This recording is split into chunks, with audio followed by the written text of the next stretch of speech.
What's going on, you guys? I'm as always Mr. Grimmer from. I'm Mr. Grimreaper 512. Thank you. Uh, um, and welcome again, everybody, to Dark Knight Week. And today we're gonna talk about the second of the Dark Knight trilogy, The Dark Knight. Now, this film was directed by Christopher Nolan yet again. This film stars the returning Christian Bale, the returning Michael Caine, now a new Heath Ledger as the Joker, the returning Gary Oldman, Aaron Eckhart, Maggie Gyllenhaal, who takes the reins from Katie Holmes from the first movie, and the return of Morgan Freeman. And music is done yet again, by the late Hans Zimmer and James Newton Howard.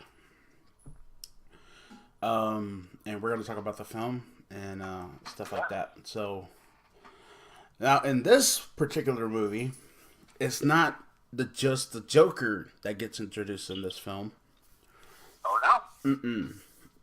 It's a certain Two-Face. So we're going to talk about that here in just a few minutes. So with that in mind, let's do it. A gang of criminals rob a Gotham City mob bank, murdering each other for a higher share of the money until the Joker remains, who escapes with the money.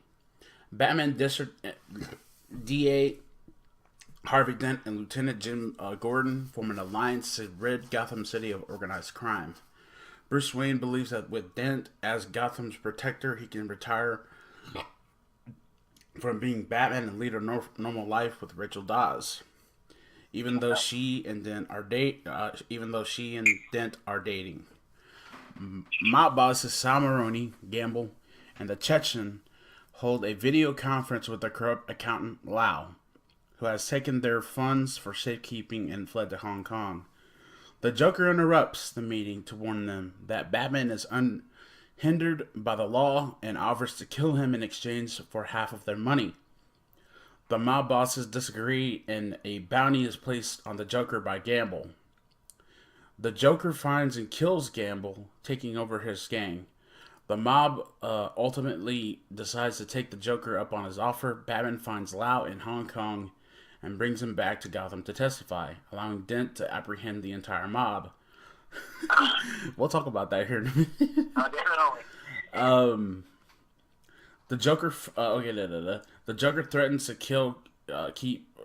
keep killing people unless Batman reveals his identity, and starts by murdering Police Commissioner Jillian B. Loeb and the judge presiding over the mob trial.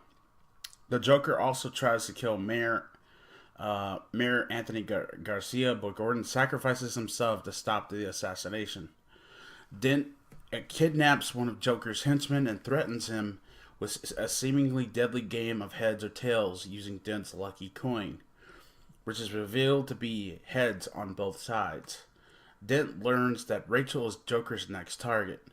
Bruce decides to reveal his secret identity to prevent more deaths. Before he can, however, Dent falsely announces that he is Batman. Dent is taken into protective custody, but the good Joker appears and attacks a convoy. Batman comes to Dent's rescue, and Gordon, who faked his death, apprehends the Joker, securing a promotion to commissioner. Rachel and Dent are escorted away by detectives on Maroni's payroll.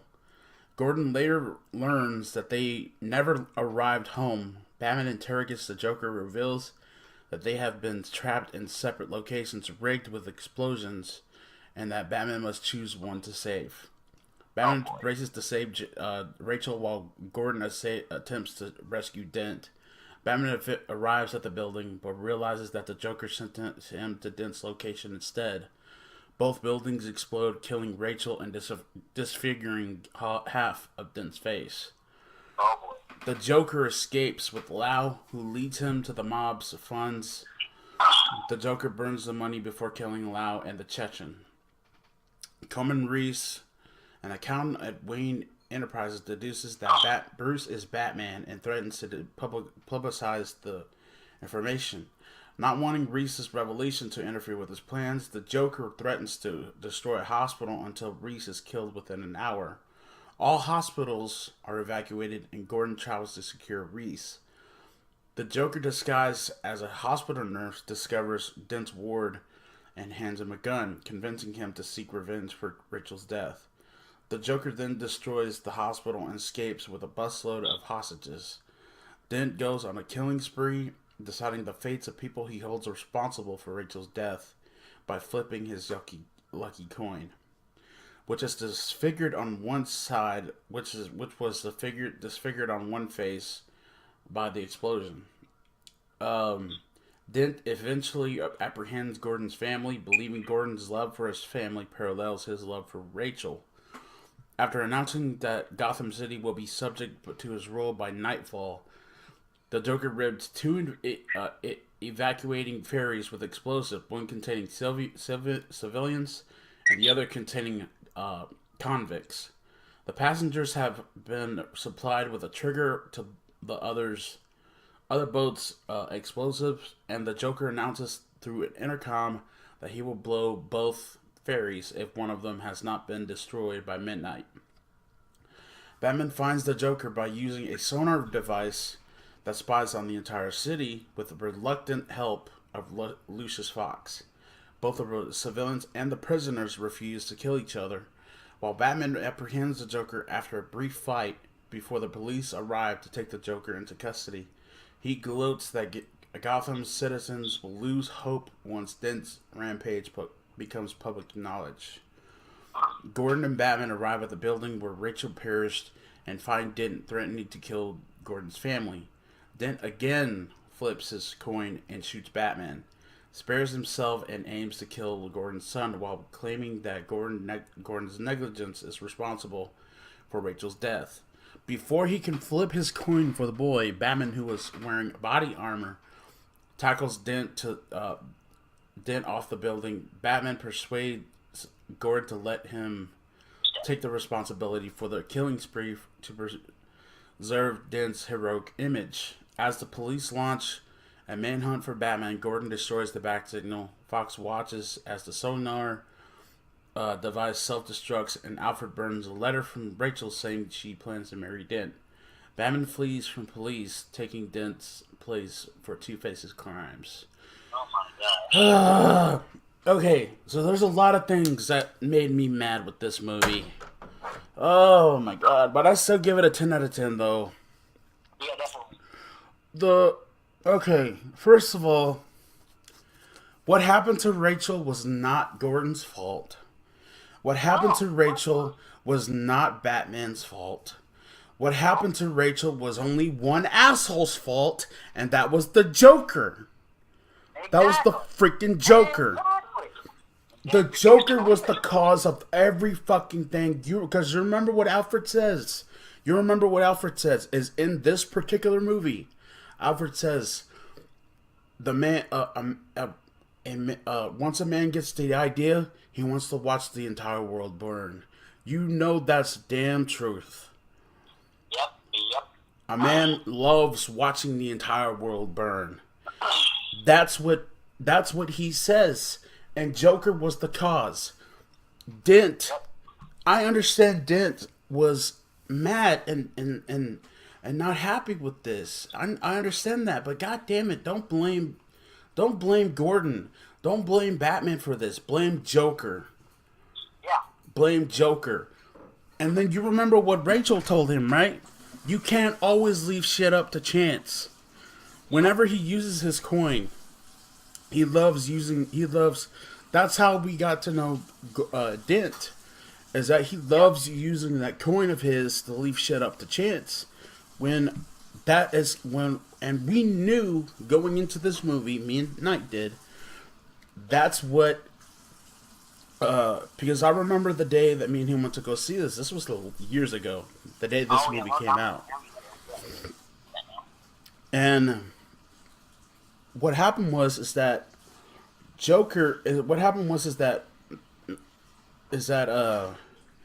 Dent loves doing this crap where he he uses his coin to see whether or not to see whether or not his luck changes or not. You know what I mean? And that's something you just don't do. That's something you can't do. You can't leave shit up to chance all the time, because if you do, bad shit will happen, which is what happened to Dent in the end. Which I don't. Which I understand his. I understand his frustration. I understand that he wanted Rachel to stay alive.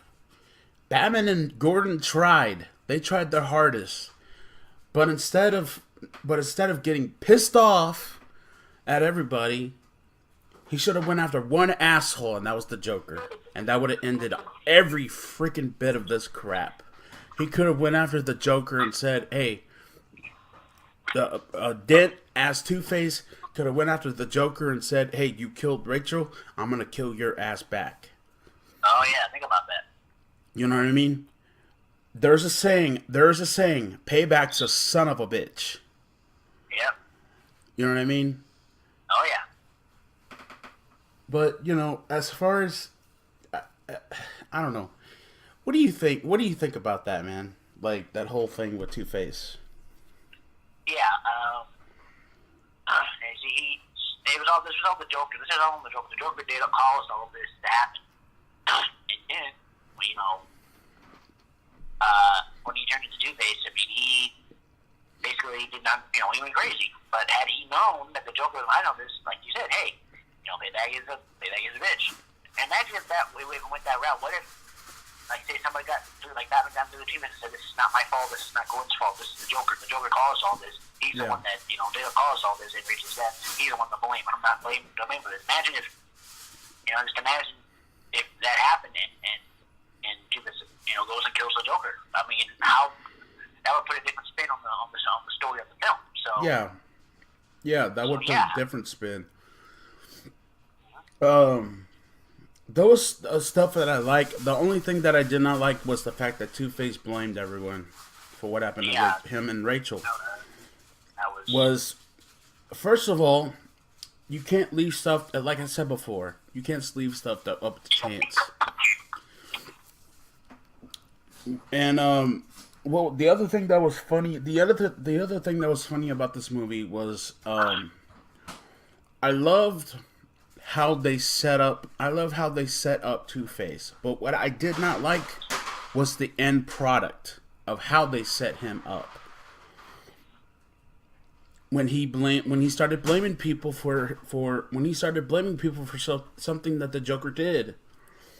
He started blaming Batman for it. He started blaming Gordon for it. He started blaming whoever was responsible for it, when it was Joker that was the one responsible for what happened.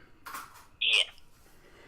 And then, not to mention the fact that I cannot believe that Batman would stoop so stupidly and say that he was the one responsible for the murders when it was not him.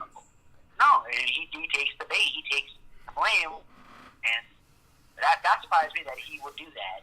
That he would take the blame for what Dent has done. But Batman's supposed to be that's the thing. Batman's a superhero. Why would he do that? Why would Batman take the fall for somebody else's crimes? I never understood that. For the life of me, I never could understand that. Ever since me and you watched this movie for the first time in 2008, I never understood that. I never understood why he did that, and it still pisses me off that happened. That happened, and which could have changed the whole foundation. This whole movie, had that not would have happened. But as far as everything else goes, those are the only two problems that I have with this movie. Yeah. Everything else I loved. Heath Ledger as the Joker, I thought he was more vile. I thought he was more grittier. I thought he was more darker than that of Jack Nicholson. But when you put Jack Nicholson in the ring with Heath Ledger as the Joker, I think it's like a one up. I think it's like a one up with each other because they're both psychotic in their own way.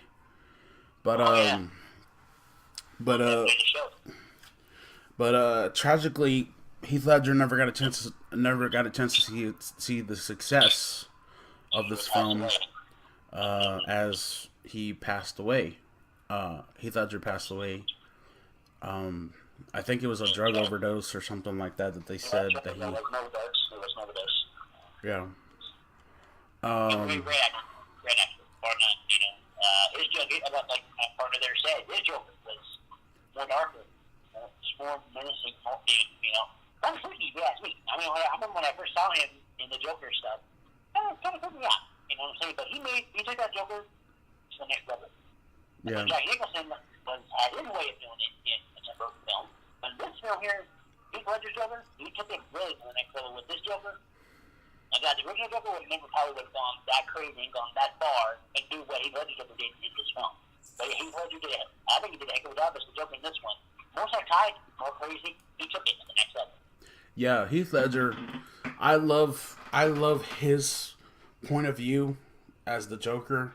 I love his point of view as far as everything else goes. With what happened. Um. But it was a damn shame that he died after the making of this. I think as far as I know, I think doing the Joker, I think, and there's a video online somewhere. I don't know where it is where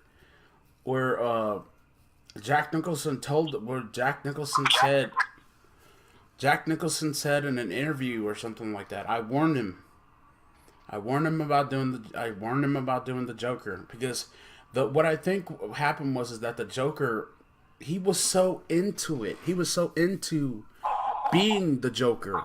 He was so into the character that I think at least that's what I heard. At least that's what I heard. Right. Yeah. Is that he was so into the Joker character that it had to have messed with his mind. You know what I mean? That it had to have messed with Yeah. his that it had to have Exactly. messed with his mind, which caused Right. that and also some other stuff that came with it, which I'm not gonna talk about here. Of course not. But I still feel though that the Joker character in this movie was much more of a darker character, Yes, much yes. more of a vile character, much more of a grittier character. And Heath Ledger played him like a son of a bitch. Um, Yep. Bar none. and I still believe Heath Ledger's Joker. Whether you say it's kind of a toss up when you think about it. Is Jack Nicholson's Joker a little bit more better than Heath Ledger's? Yeah, sort of. Are they both psychotic in their own way? You goddamn right they are. But if I were to pick a Joker that I liked, it had to have been Mark Hamill. You know what I mean? Ultimately, yeah. Mark Hamill's Joker signified what that character was, signified the darkness that the Joker was in the animated series.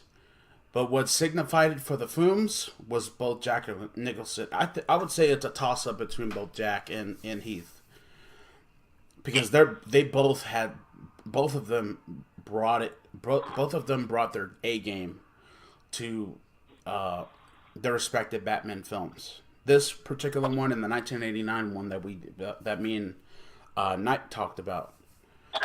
But yeah, you guys are probably wondering, well, Grim, even though you had problems with the film, with some stuff in the film, what did you end up giving it after all? Well, I give this film a 10 out of 10. Yes, I do. Yes, I do.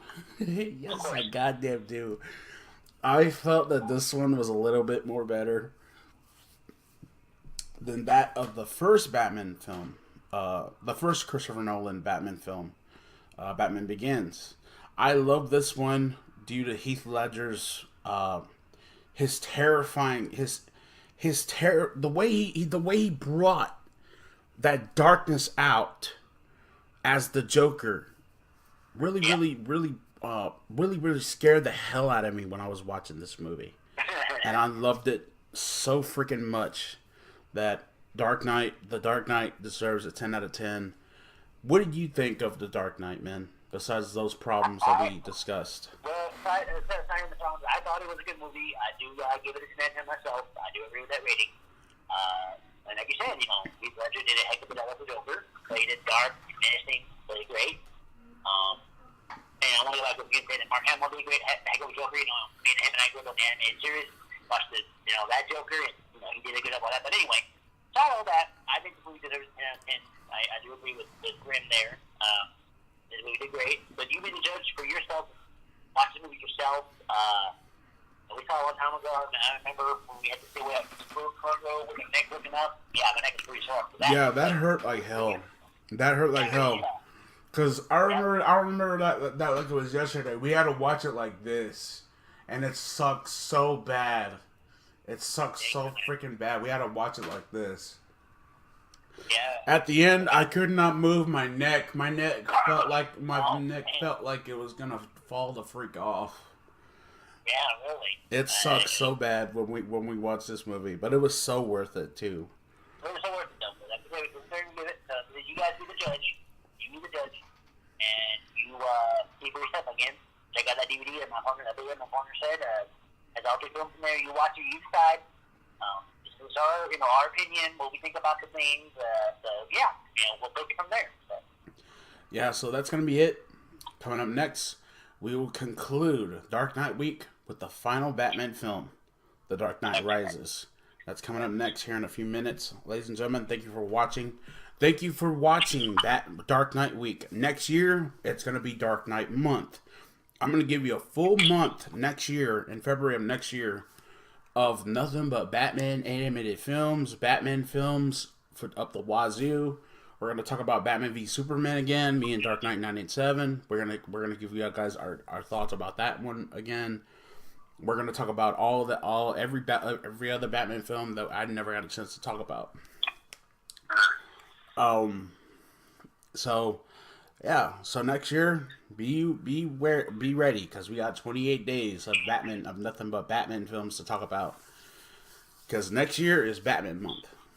Next year is Dark Knight month. So stay tuned for that. So as always, I am Mr. Grimreaper 512. He is the Dark Knight 987, and we will see you all in the afterlife. Peace.